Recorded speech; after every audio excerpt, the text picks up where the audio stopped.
It always comes to this.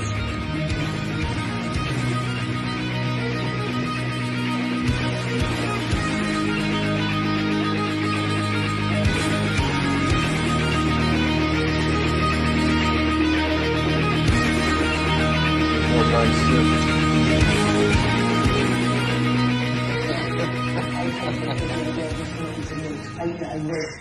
Morning guys, back again to do another tattoo progress update. Where I last left off, I had just showed off my upper part of my back tattoo done by Terry, the white and black on black Krampus tattoo, and we got quite a bit done. I can't show it off very easily, so I'll just put like, oh, this side's easier. So it basically still looks the same. I'm not going to take my shirt off and do the whole thing.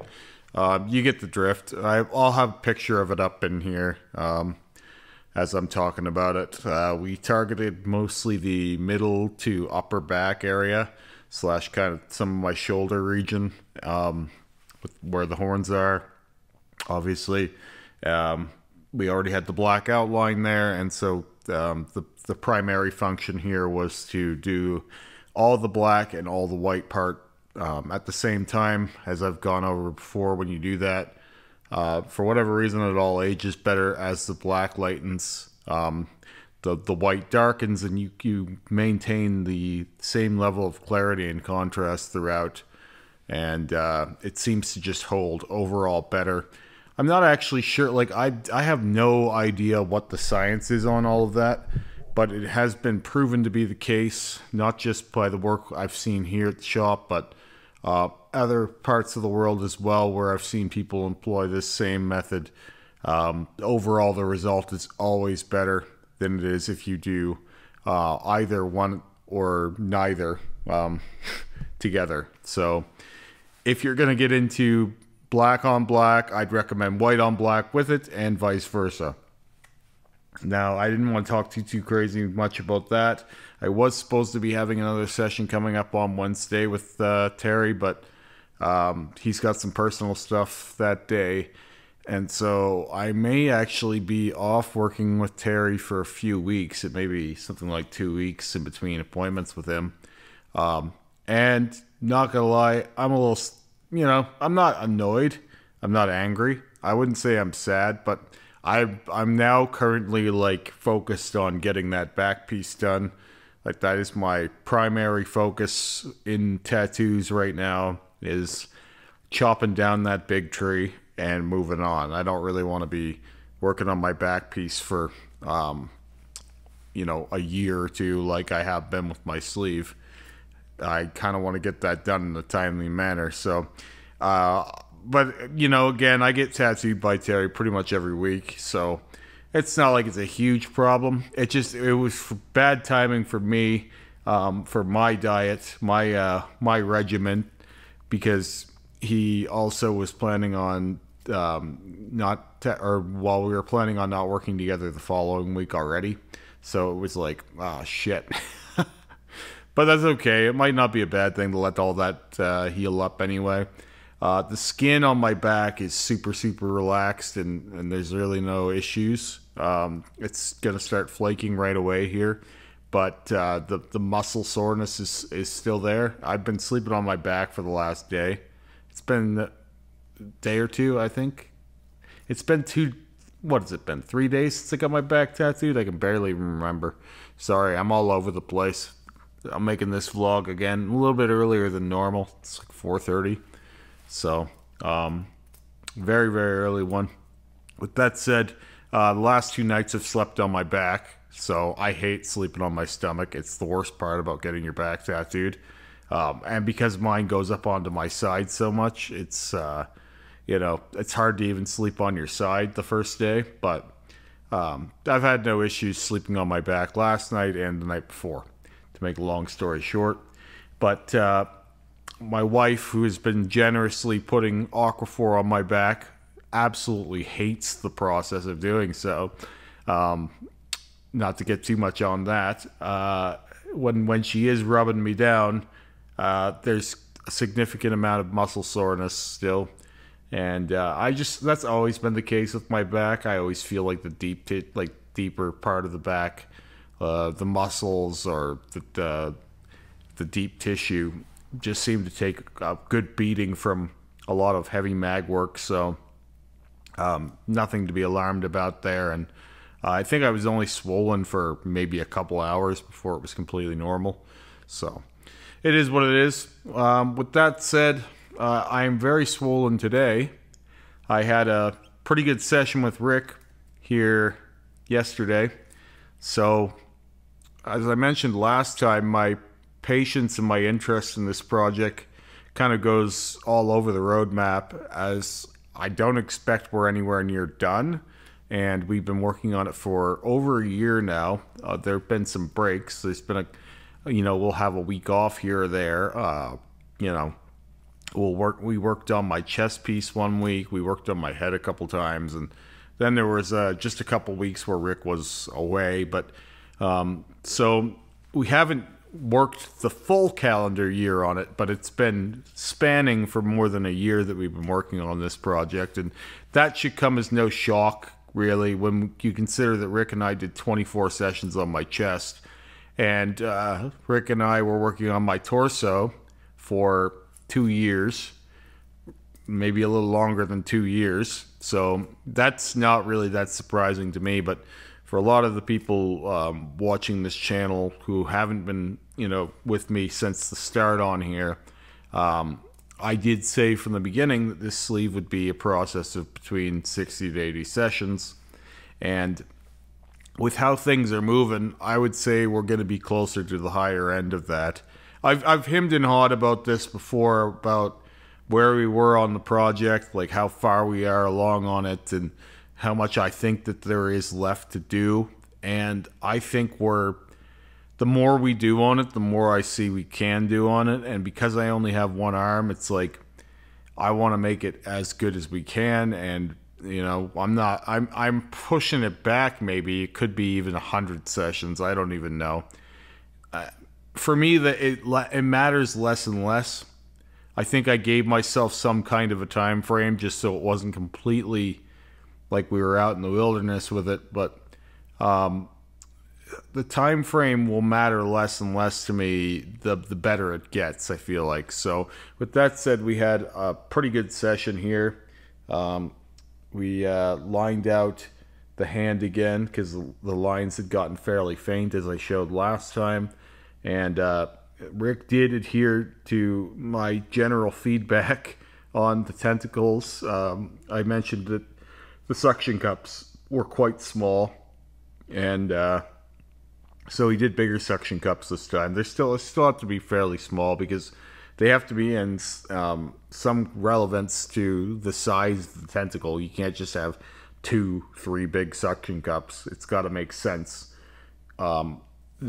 We had this part we did last time, so this is all healed now. It's a little dry, but that healed up great.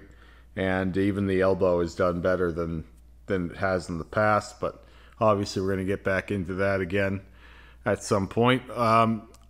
To carry on with this, this is all double lined this time, and I do think that the lines are in there better. I also think that it's always going to be a benefit to do with black on black. Like a second pass will always be sturdier than the first one, even though you don't necessarily always need that. But then again, some parts of this, the black has been done many times already. Like Rick filled in the black here again because it wasn't as dark as he wanted it in this big fucking claw. And I think that's probably the 5th or 6th time that that's been done on this sleeve alone. Which is, like, for me, not a big problem because it took him about a minute to do, and it doesn't hurt that much. And realistically, when we're in the area anyway, I don't really give a fuck. It's just sometimes those things to me, they don't make sense because I think sometimes he's wishing that the contrast you got with the black was more than it is when it's healed. And so I think it's redundant in my eyes, but it's not overly painful, and it's not like it's taking a ton of time. Just when you start out with black every time, it gets annoying when you've already done the black, obviously, but there are reasons to do it. So right away, you probably already noticed, but the red is brighter than normal red velvet is when we first apply it. And that's because there is no red velvet in there. I said to Rick, and he already was of the same mind, he said to me, but I said to him yesterday when we got in, I was like, why don't we just do some different reds? Like, I have different reds all over the place anyway, right? Like, I've already got, tons of different red going on. There's all of the reds. Every red we've tried over black has worked out really well. So I was like, what the fuck do we even care if it's red velvet at this point? May as well just see what we can do. And so Rick used about 6 different reds, and the primary red to brighten all of it was red nebula, or the nebula red that we've used in the spider eyes and stuff, and like my underarm. But because of that, we still wanted it to have that kind of a darkish, kind of velvety tone. So Rick was mixing with some darker reds as well, but he wanted it to have a brighter overall look. And I think that the brighter red on this sleeve is probably a good call, because we do that in these spots now, which is hopefully what we're going to be doing next week. Then I think having the background be a bit of a brighter red will help distinguish all of the tentacles, kind of pull them apart.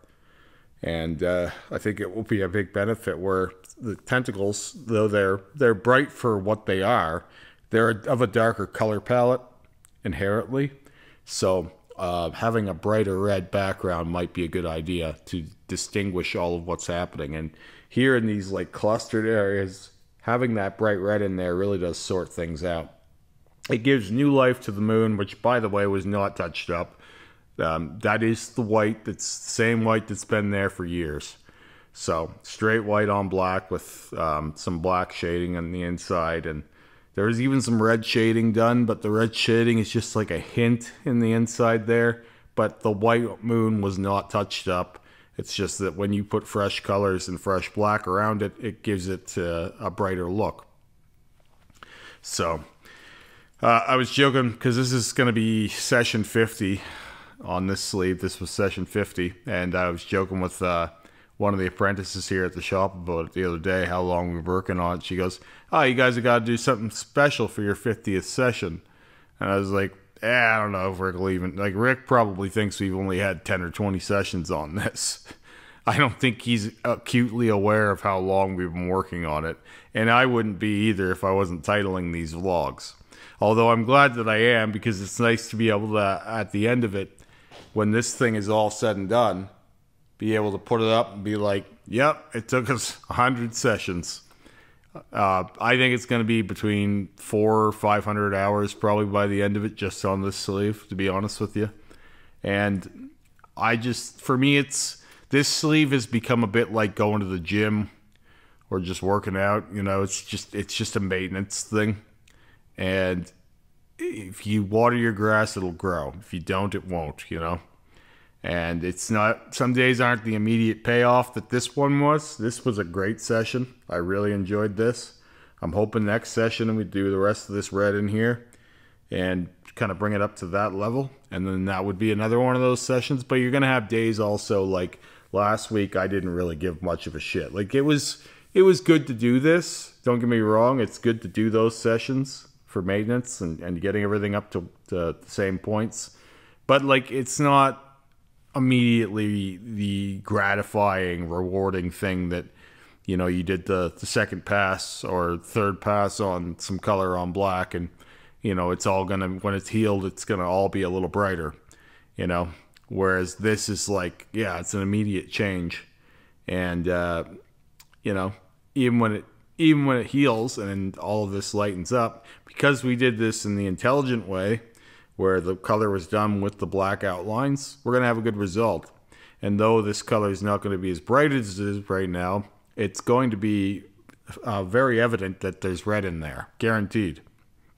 None of the reds ever need, they don't need as much attention as some other colors do. They're immediately going to have clarity. So even on one pass of red, all the reds we've tried, they've all been there to some capacity when it heals. Anyway, I'll be talking to you guys again here soon. Have a great day.